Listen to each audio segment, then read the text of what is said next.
From the point of light within the mind of God, let light stream forth into the minds of men. Let light descend on earth. From the point of love within the heart of God, let love stream forth into the hearts of men. May the Christ return to earth. From the center where the will of God is known, let purpose guide the little wills of men, the purpose which the masters know and serve. From the center which we call the race of men, let the plan of love and light work out, and may it seal the door where evil dwells. Let light and love and power restore the plan on earth.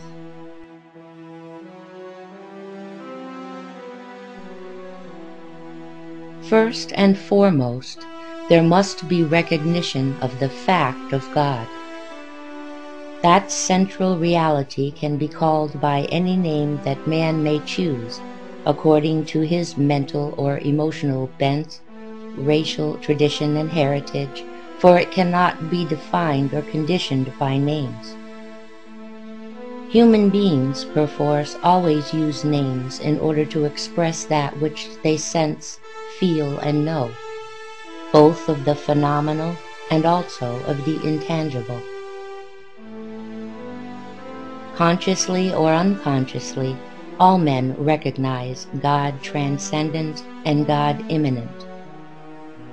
They sense God to be the creator and the inspiration of all that is. The Eastern faiths have ever emphasized God immanent deep within the human heart, nearer than hands and feet, the self, the one, the Atma, smaller than the small, yet all-comprehensive. The Western faiths have presented God transcendent, outside his universe, an onlooker.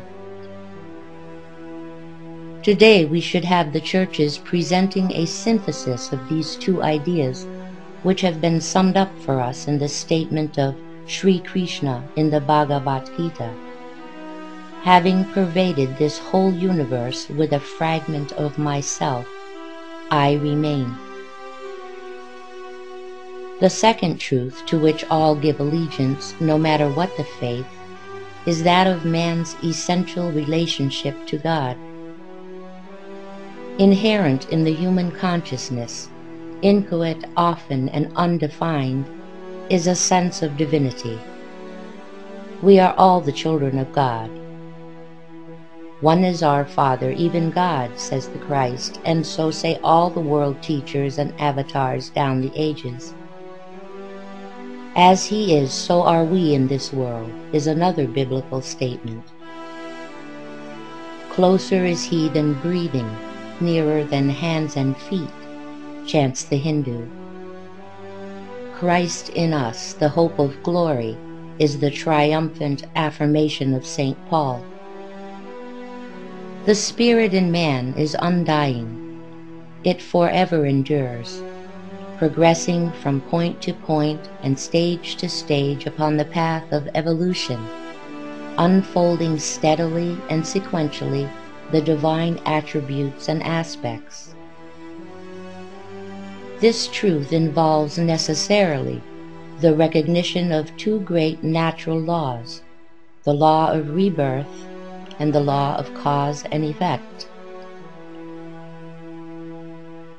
The churches in the West have refused officially to recognize the law of rebirth, and have thereby wandered into a theological impasse and into a cul-de-sac from which there is no possible exit. The churches in the East have overemphasized these laws, so that a negative, acquiescent attitude to life and its processes, based on continuously renewed opportunity, controls the people.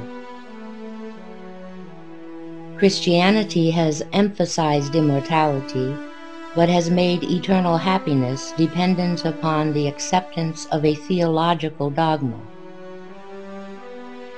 Be a true professing Christian and live in a somewhat fatuous heaven, or refuse to be an accepting Christian and go to an impossible hell, a hell growing out of the theology of the Old Testament and its presentation of a God full of hate and jealousy.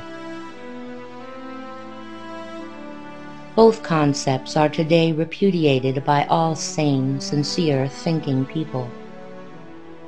No one of any true reasoning power, or with any true belief in a God of love, accepts the heaven of the churchmen or has any desire to go there.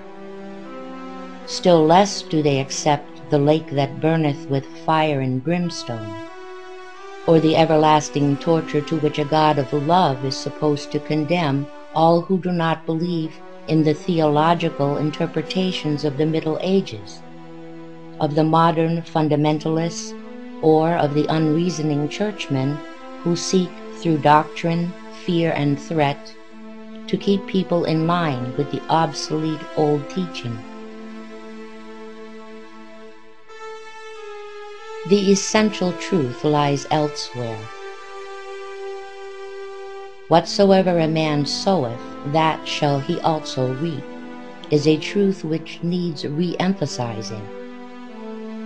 In these words, St. Paul phrases for us the ancient and true teaching of the law of cause and effect, called in the Orient the law of karma. The churches have emphasized and exploited the extraterritoriality of deity and have posited the presence of a God who is creating, sustaining, and creatively active, but at the same time outside his creation, an inscrutable onlooker.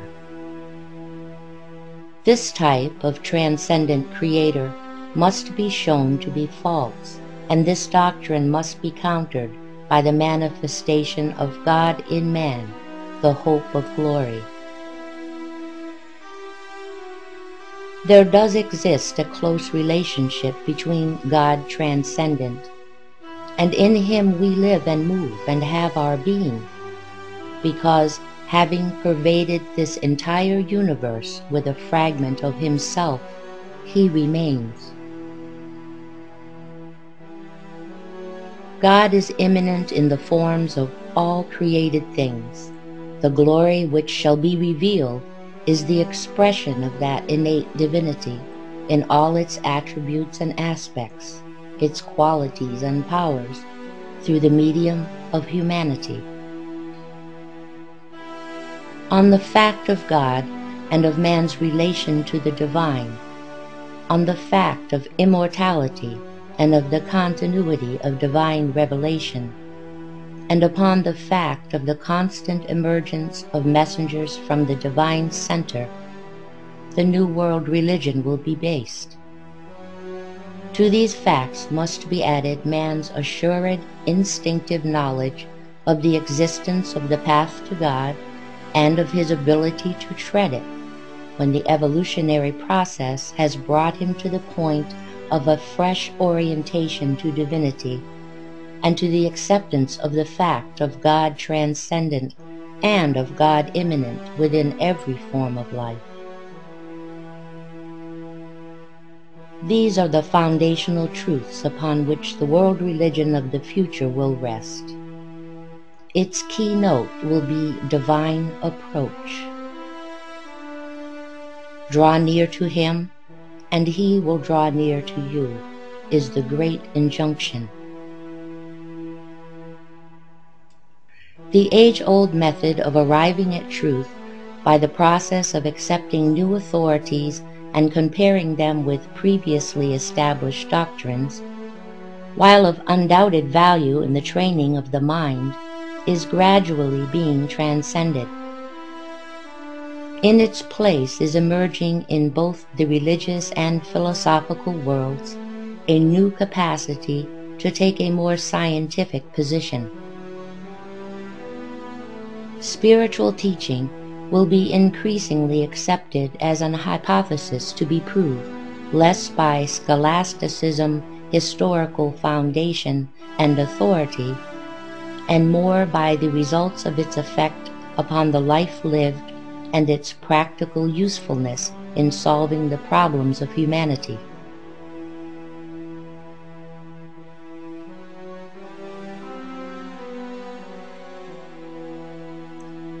May the holy ones whose pupils we aspire to become show us the light we seek, give us the strong aid of their compassion and their wisdom. There is a peace that passeth all understanding. It abides in the hearts of those who live in the eternal. There is a power that maketh all things new. It lives and moves in those who know the self as one. May that peace brood over us, that power uplift us, till we stand where the one initiator is invoked, till we see his stars shine forth. May the peace and the blessing of the holy ones pour forth over the worlds. From the point of light within the mind of God, let light stream forth into the minds of men. Let light descend on earth. From the point of love within the heart of God, let love stream forth into the hearts of men. May the Christ return to earth.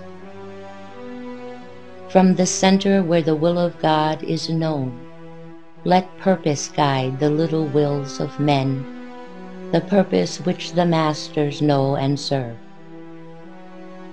From the center which we call the race of men, let the plan of love and light work out, and may it seal the door where evil dwells. Let light and love and power restore the plan on earth.